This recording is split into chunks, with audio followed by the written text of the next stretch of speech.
तेव्हा ते समोरचे किती सुंदर दिसत आहे.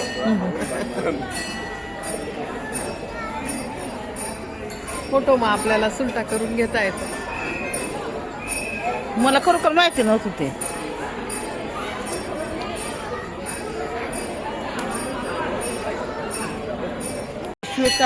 काळराम मंदिर नाशिक. आतमध्ये व्हिडिओ करून दिला नाही, फोटो काढून दिला नाही, त्यामुळे हे बाहेरचं एवढंच बघा तुम्ही.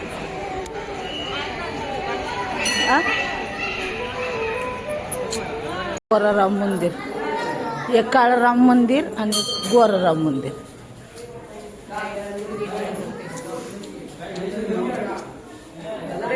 तिकडे काय व्हिडिओ करून दिलेला नाही, तर तेवढा केलाय.